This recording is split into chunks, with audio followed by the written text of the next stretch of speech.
Objective. Who has compose the poem?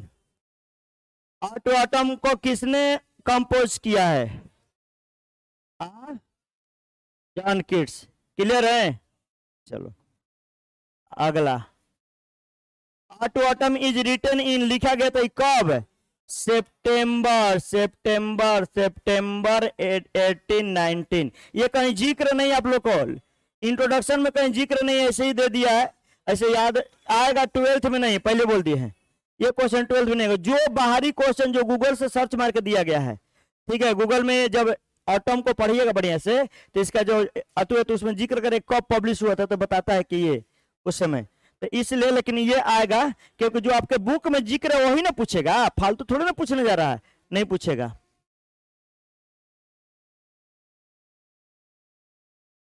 CBSE के syllabus में कटौती हुआ है बताते ना, तुम लोग का नहीं हुआ है, बिहार बोर्ड वाला का नहीं हुआ, ध्यान रखना। बिहार बोर्ड वाला पढ़ने उसमें कुछ चैप्टर को कम किया गया है, नया बुक जो एनसीईआरटी है उसमें कम करके आया है। अब लड़का जानते बड़ा कि मोबाइल में ज्यादा भिड़े रहता है सन, तो देख रहा है ना, तो लड़का कम पढ़ जाता है सन, जबकि पहले वाला सेशन आना चाहिए था वही 11 12 दोनों मिलाकर के 12 12 को मैथ की किताब पढ़ता सन, तब कहता सन कि नहीं साइंस। रियलिटी बात बता रहे हैं, साइंस लड़का खाली पढ़े, आज के बच्चे साइंस पढ़े खाली शौक से।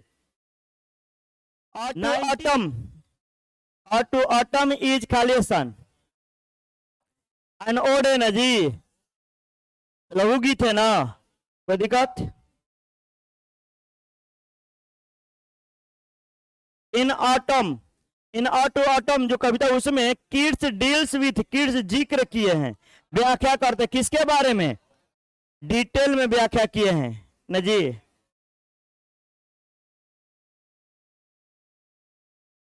To Autumn consist of, To Autumn में कितने स्टेंजा हैं?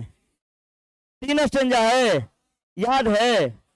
तीन को बताया, पहलका में बताया गया था फलों को पकने का, फूलों को होने का जिक्र हुआ था, दूसरा में किसान रूप में देखा गया, तीसरा में संगीत के रूप में देखा गया है, यानी 3 स्टेंजा। अच्छा, हर स्टेंजा में कितने लाइन है? 11।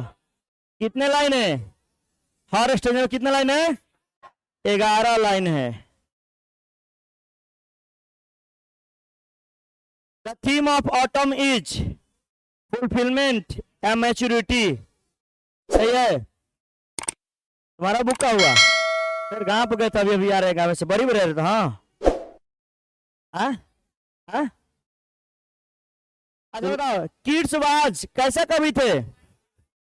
रोमांटिक कवि थे ना जी, विक्टोरियन पोएट नहीं ना थे? नहीं, विजेता विक्ट्री से बना है। आता रहिए, हु कॉल्ड ऑटो ऑटम को किसने कहा है कि किड्स जो है most satisfying of all the odds? किताब में सुधारिए, ऑर्डर्स लिखा गया है, ओड्स होना चाहिए, सुधारिए तो, बुक में ऑर्डर्स हो गए शायद।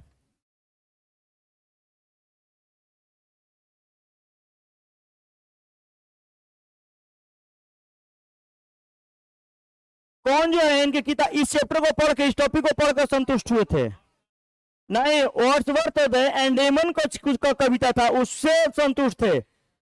आर्थर कम्पटन रिकेट, इसको याद रखिए, आर्थर कम्पटन कची रिकेट, इसमें जिक्र नहीं है बाबू, और इसलिए ये 12th में पूछेगा भी नहीं,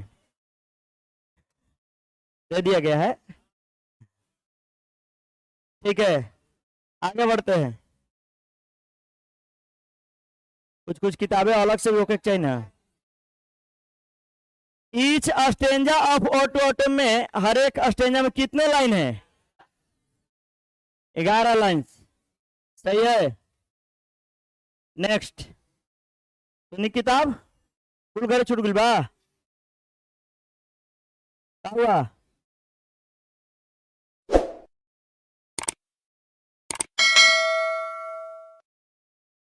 आगे, who has been personified in auto autumn में, किसको पर्सनिफाइड ऑटम किया गया, किसको बताया गया, जिक्र हुआ? ऑटम को ना जी, ऑटम को। John Keats has written the poem, to autumn, सही है। भभुआ में नेट वगैरह सब बंद है, होकर निकल गया। Autumn is a season of मेलो, फ्रूटफुलनेस ना हो, कौन? सी, क्लियर है। Autumn start with departure of, किसके रवानगी के बाद चालू होता है? विंटर ना। ऑटम स्टार्ट होता है विंटर के रवानगी के बाद ना, क्या? ऑटम के रवानगी के बाद कौन सी चालू होता है? स्प्रिंग।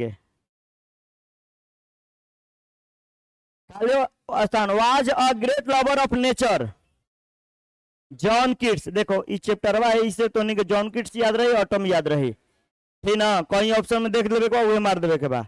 इस चैप्टर खत्म जी, पूरा 10 चैप्टर पढ़ा देंगे ना, तो खाली पोयम का टेस्ट होगा, खाली पोयम से 55 क्वेश्चन सब से रहेगा, 10 बचे 50। अगला, इन खाली स्थान new leaves and fruits come out on trees, पेड़ों पर नया फल पत्तियां उगती है, किस मौसम में? ऑटम में। किस में हो? ऑटम में, सही है। ऑटम में ना, अरे पतैया झड़ी तब ना पतैया होगी, क्या? फल भी तो उगने का बात कर रहा है, लदना फरना, किसमें बात किया गया है? ऑटम में ही जिक्र किया गया है, तभी ऑटम में ही जिक्र किए हैं। हमनी का मौसम ना देखे के, ये इंग्लैंड के हैं, उधर का मौसम है, हमनी के मौसम में अलग अलग बातें होती है, वो तो अपना जिक्र किया है। And gathering swallows twitter in the sky, ये लाइन कहां से लिया गया है?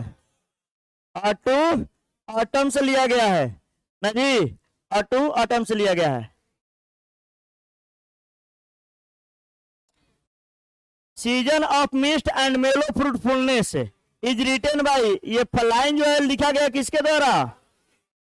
जॉन किट्स के। जॉन किट्स का जन्म कब हुआ था? 1795 में। डेथ कब किए थे? 1821 में। टू ऑटम इज ये क्या? टू ऑटम जो है ई कौची है? ड्रामा है, पोएट्री है, ऐसे स्टोरी है, कविता है ना जी। अगर मान लो इसमें से हटा कर लिख देता ओड, हो जाता ना। To autumn is a poem of nature, सही है। अच्छा 20 नंबर। और टू खाली स्थान, ऑटम इज एन ओड, सही है। ट्विटर इन द स्काई, यहाँ पर क्या कौन आकाश में चाहते हैं? स्वेलोज, अबाविल पक्षियों का झुंड जो आकाश में क्या होता है? अंतिम स्टेंजा में देखिएगा ना, लास्ट स्टेंजा में दिया गया है। John Keats was born in 1795 है, सही है। और John Keats was died in 1821। कोई दिक्कत? अच्छा 21 सदी के कवि थे, 19वीं सदी। John Keats is Khalistan generation poet, second generation. ये भी क्वेश्चन नहीं आ गया क्योंकि इसमें जिक्र नहीं है, जॉन किट्स के इतिहास पढ़ने पर जिक्र है।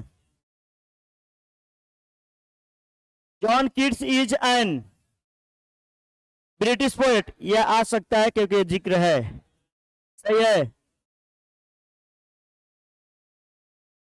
John kits died of tuberculosis in 1821 at the age of 26. Where are the songs of spring, ये लाइन कहां से लिया गया है? टू ऑटम से।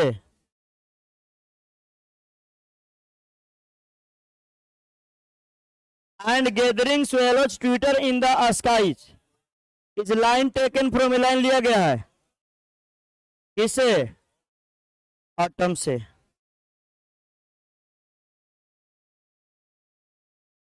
ये बताइए, इन ऑटो ऑटम में किड जो है deals with the beauty and characteristic of a spirit of, किसके सुंदरता को और कैरेक्टर को जिक्र किए हैं? ऑटम के ना जी।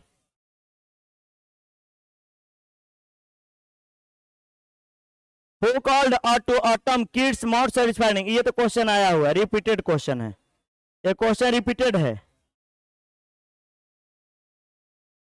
Kids narrative poems include Lamia and Hyperion, ये दोनों कविताओं को जिक्र किया गया है, ठीक है, बल्कि कोई दिक्कत नहीं है इसमें।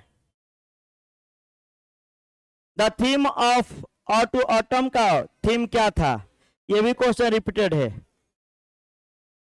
कोई दिक्कत इसमें? चलो आगे बढ़ो।